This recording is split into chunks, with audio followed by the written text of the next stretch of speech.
Welcome back to the second part of our two-part episode with Chris Smith, Managing Partner at Playfair Capital. We've introduced Chris before, so I won't take up any more of your time, and instead just let you pick right up where we left off. Yeah, now I'm curious, Chris, because now you're doing pre-seed, and pre-seed is, you can say, the most difficult place to find the right founders, because what data should you look at? The guys, many of them are first-time founders. They aren't well-versed in the VC ecosystem. They don't know where to go. They don't just know Playfair is a force to be reckoned with. So how do you go about approaching these guys who really, you have no idea where they're at? No round has been announced. How do you find them? That's such a good question. But by the way, I think it's actually much harder higher up the capital structure, because then you have a finite supply, right? And then everyone's competing with everyone. The nice thing about where we are is that there are so many founders. So actually, I do think that pre-seed founders now are incredibly savvy and do manage to find their way to us. So, one of the metrics that we look at is kind of market coverage. So we kind of track founders and funding rounds to make sure that we're seeing the deals that we want to see, right? It's a kind of key metric we track. And our coverage is actually pretty good. I mean, we always want it to be better. But we're doing a reasonably good job of founders knowing who we are, which is important. Yeah. We can always do better. But I also think for us, there's quite a lot of noise. So I personally am not a huge fan of B2C. Some of my team members are a fan. So again, I would not actively search in that space. I would search in B2B. So again, I think there's a little bit of a targeted approach in terms of which accelerators that we want to get to know really well, in terms of which events we might go to, again, in terms of the outbound that we do. So there's a kind of, on the one hand, being this magnet to kind of make sure people know who we are, but then being laser focused on our outbound, and those two kind of combine. And I think we get pretty good coverage doing that. Chris, do you have any views on scout programs? Yeah, I mean, I tend to think that I would say informal scout networks work as well as formal scout networks. And I'm going to pause for a second now. I've just thrown that out there. We've thought about it a lot. And I think we have an incredible network. So when I joined Playfair, the fund had already been around for a number of years. And so we receive incredible deal flow from our founders. We've invested in 60, probably 70 companies now. We receive it from angels that have done deals with us or that we know and have known for years. We receive it from all the student organizations that we've mentored and been part of. So I feel like we have a very good sort of reach into the ecosystem. I think setting up a formal scout program is something that's always kind of on the agenda as maybe something we would look at. I think it's probably a huge overhead for a fund our size. And I'm not sure it would deliver much more return than we get from the relationships that we already have. However, I do think it's a great opportunity for people looking to learn about VC to take a role as a scout, because that's a great opportunity to get feedback from a fund about the deals that they're bringing and everything. Yeah. Looking at your website, it's very clearly to anyone that you're a young team. You're also talking about student organizations, you mentoring them. How are your views on young first-time founders versus more experienced? I think we take every founder as they come, to be honest. I think the stats, there was a Harvard Business Review article that came out essentially trying to say that the idea of the young successful founder is effectively a myth perpetuated by Silicon Valley, and that the most successful founder is like a 47-year-old guy, I think, unhelpfully. Yeah.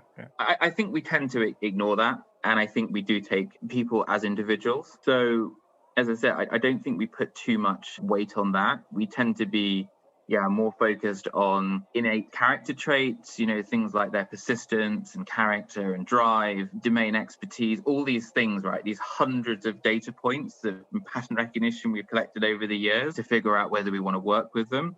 And things like coachability. I think one of the things about Playfair is we're not necessarily looking for the finished product and just saying, here's the money, go off and build a company.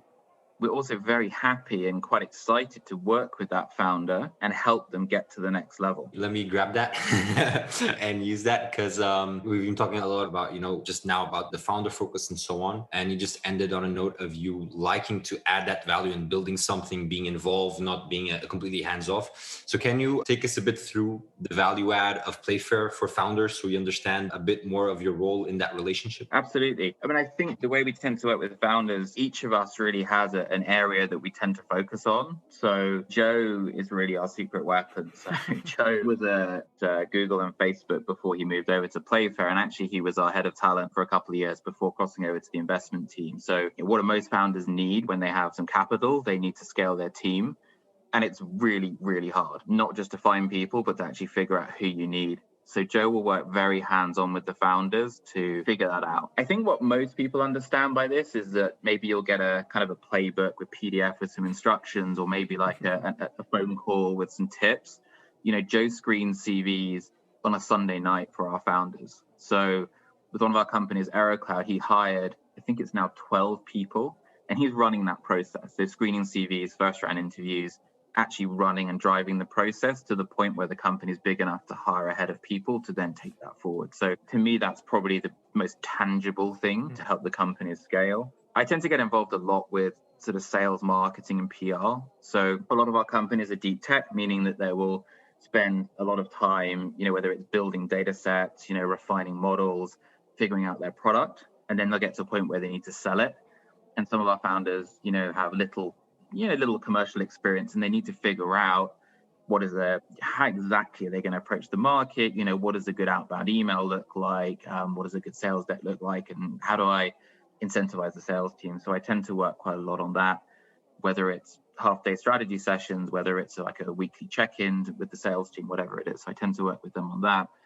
And then Henrik and Jivan do a lot of work, financial modeling, sort of, you know, budgeting, working on the deck for the next round. And yeah, we do a huge amount to then bring that all together. So we will have either full day or half day strategy days with the companies, either at their request, I would say most of the time, or occasionally we will see a company that's just at this critical point where something is maybe not quite right. Or we think, you know what, if we just have half day with them to really focus on something, we think we can avoid a potential problem, and we'll just suggest that gently to them, and then they'll come into Warner Yard, or we'll jump on a video call and we'll kind of do that session. So we had one with a company on product recently. We had another one on sales. Can you expand on that line of thought, but with relations to a topic that you also brought up, which is founder well-being? Because that's really interesting, and I would like to share with our listeners. Yeah, I mean, I think being a founder is just the hardest job. You are constantly working. You're constantly under pressure. You know, you're managing your team, you're managing your investors, you're thinking about your runway. It's an incredibly stressful job, and quite lonely as well, I think, actually, particularly if you're a sole founder. So we're available to our founders. So this idea of just, you know, we're on WhatsApp with them, you can call us anytime, I think is really important. It's really ingrained in our relationship with them. And then just I guess it's a small token really, but we set up a wellness program and with one of our portfolio companies, Hika, and said to our founders, look, you know, here is £50 a month each to go and spend with Hika on any kind of wellbeing experience that you want. And the whole point of Hika is there's about 3,000 different experiences. It's very customized. So it's anything from physical experiences like, you know, yoga and Pilates, through to mental wellbeing experiences. Like you can get the Calm app, or you can get something like that, or you can get food. So you can get like HelloFresh delivered, or whatever you need, just to feel a little bit looked after and to take some pressure off. And the uptake's been amazing. So I think actually the majority of our founders in the UK are using that now. I had a question to when you talked about doing these strategy sessions and also the different value add of the partnership. It sounds very much like you're a full partnership involved in every deal, also after the deal. So it's not just the due diligence and the decision to make the investment, but also adding value afterwards. Is that understood correctly? I know that that's different from many VC firms. Yeah, I mean, that's right. So we do have, you know, one of the team will take a board seat, you know, whether it's director, observer, whatever, but the founders have access to all of us. So, you know, whatever they need at whatever time, they will get access to the full team. And I think what tends to happen is there are periods of very intense work with the founders, and then there are periods where they need us a lot less or even not at all. So I think at the moment we probably have, there's 16 companies in the Fund 2 portfolio. There's probably 5, I would say, that fit in the category of working with all of us right now, having those strategy days, and they're using all of us for sales, for hiring, and everything else. So yeah, they get access to the whole team. And that's what we enjoy. I think there's probably a difference in mindset between wanting to do what I would consider sort of half the role, which is finding the companies, doing the deal, giving them the cash. That's fun. To me, that's kind of half of it. I like doing the other half, which is then really working with them, helping them, grow the company and then getting to the next level. How do you think about the fact that as a VC, you have a portfolio and some of them will turn out to be the stars and you're doubling down on them. And then you have others that turn out to be not so great investments. And as such, you're probably neither doubling down on them money-wise or time-wise. How do you think about that at Playfair? Yeah, I think our time allocation is really important. So actually one of the reasons that we hired Jivan back in September was to recognize the fact that in this fund, we're going to do about 25 investments. We're 16 in so far. And we're trying to really calibrate that. So the amount of attention the companies are going to need versus the time we initially invest when they go through this intense period, we were a little bit under-resourced. So we needed someone else to come in. And I think there will definitely be crunch points where you have a bunch of fundraisings going on at once and we get a little bit stretched. But in theory, a lot of those companies start to kind of graduate a little bit from needing intense support. And if we get it right, we should be able to support all of them. In terms of them performing better or worse, it's kind of inverse, right? The ones that perform really well don't really need our help anymore. Yeah. And the ones performing less well need more of our help, but probably shouldn't get as much of our time because it doesn't make any business sense. I think that's a classic kind of VC issue that we have to deal with. And actually, it's part of our kind of daily stand-up as a team is to make sure that we're spending our time in the right places. Chris, we started this off by highlighting female founder office hours. I would love to give you the time also to you yourself talk about it and explain the access challenge that kind of led that initiative, so to speak, the partnership with Tech Nation, and I really want you to kind of also explain the whole process because you recently kind of created like an open book, right? For whoever wants to do it throughout the world. So it would be really cool to have you kind of guide us through that. Yeah, absolutely. So I guess I need to go back to, middle of 2019 when we made the investment in a company called Vine Health. And two amazing founders, so Raina and Georgina. I just remember the day, actually, I was sitting in Warner Yard, again, pre-pandemic, these happy days of being in the office. And I received the draft press release for the funding announcement. And it just hit me that there were two stats in there. That first of all, Vine Health was the company that had raised the most ever from EF for an all-female founded team, which at 1.2 million for the round. I mean, it's a good round, but it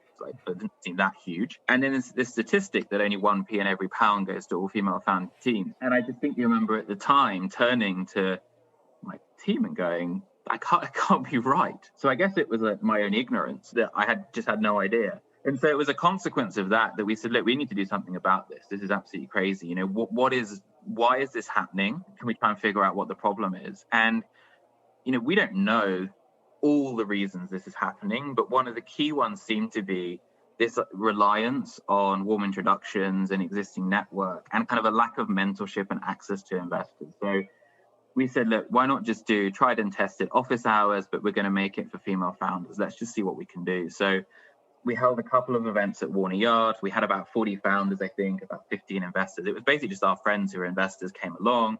We invited founders, came in, pitched their businesses or had kind of mentoring sessions. And it was great. I think it started conversations between founders who may not have got the opportunity to meet investors and, maybe created some mentoring relationships that wouldn't have happened otherwise. My main takeaway also was it was incredibly noisy in Warner Yard, but it was a very productive day. But then we started to think about, actually, is this really having an impact? And then the pandemic happened and we were kind of forced to put female founder office hours online. We met Tech Nation and also actually Microsoft for startups and Google for startups who have subsequently become partners as well.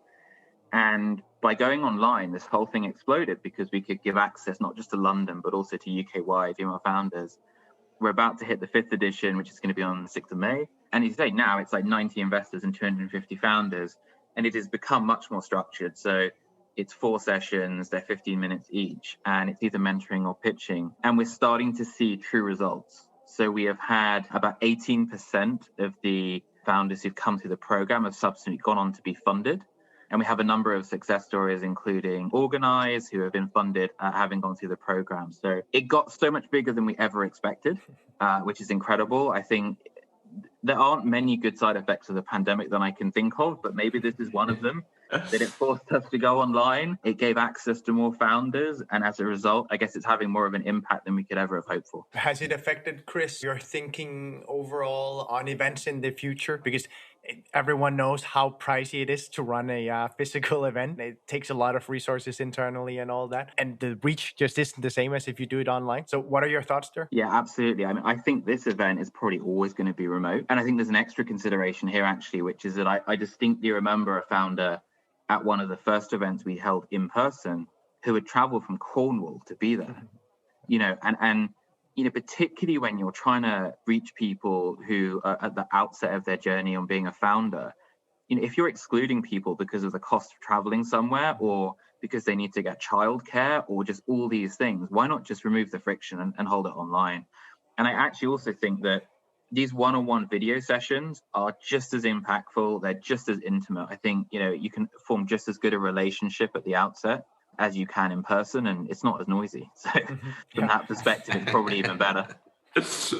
Maybe we should pass the mic to you to just dispel some myths about female founders, because VC world is still a world that is biased by the fact that most investors are men, and many of them are also a tiny bit older than us here. In the hopes that some of them are listening here, what would you like to say to them? I think one of the main problems is people's reliance on their network and familiarity with and comfort with their network. So we've been not only through this initiative, but we have an open pitch form for exactly that reason. This is much more than about female founders, right? This is about founders from every possible background. I just think that if the industry continues to rely on warm introductions from friends and connections, we're going to just keep investing in the same people that are already in the industry. So I would just encourage people just have that much broader perspective on who's out there and who's building companies. And I would also ask people to challenge their thinking and challenge their perceptions. So, actually, when someone pitches you, we talked before about how some of the team, like certain businesses and don't like other businesses. We're really trying to challenge ourselves. So when we say we don't like a business, we always ask ourselves why. And it's something that came across from Female Founder Office Hours, actually, with a number of the founders said, I feel very uncomfortable when I'm pitching to a group of men at a fund if it's a femtech business.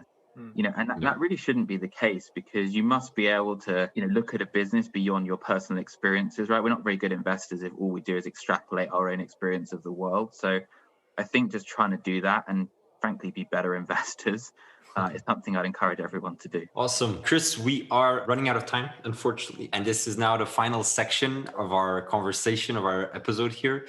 And it's a quick fire round. So it's a set of quick answer questions, 30 to 60 seconds each. Are you ready? Let's do it. Okay, cool. First question. What would you personally like to change about VC in Europe? Oh, stop comparing ourselves to the US. It's just unnecessary. And, I'm part of the Kaufman Fellows. You mentioned it at the beginning. And actually, a lot of the US VCs who are coming along and talking to our class keep telling us all or many of the big future companies are being built in Europe. And the Americans keep saying that, yet we keep thinking we're inferior to the US. We're not. I love that. Second question, what is an unloved sector that you think is particularly ripe for disruption? I think waste management, actually. And I am going to plug one of our own companies here called Recycle. But I think, waste management and dealing with plastics and pollution and this issue of particularly the oceans is huge. And a lot of entrepreneurs don't find that a particularly sexy or attractive space to get involved with. But absolutely huge opportunities there to make a positive impact and build big companies. We'll keep our eyes peeled for waste management deals. Third question, Chris, what do you strongly believe in that most people around you don't? The cold inbound is just as good as a warm introduction. Fourth and last question, what can we expect in the future from Playfair and also from Chris Smith? I think more of the same.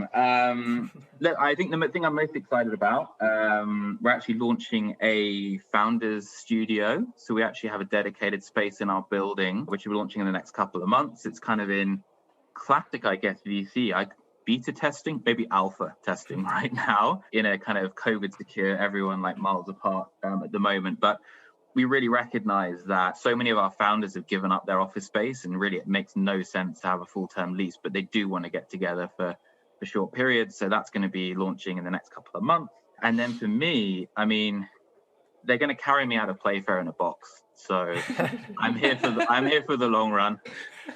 Love that. That's so cool, Chris. Thank you for being so generous with your time, Chris. We really appreciated having you here on the European VC, and we'll be sure to keep sharing everything that's coming from your side. We love it. Great. Thank you so much, guys. Thank you for listening to this episode with Chris Smith, managing partner at Playfair Capital. If you'd like to see more from Chris, do follow him on LinkedIn. The European VC is your go-to podcast for insights into European VC. Follow us at theeuropeanvc.com or whichever podcasting platform you prefer. If you would like to suggest topics or guests for future episodes, please do reach out to us. We are always there for you.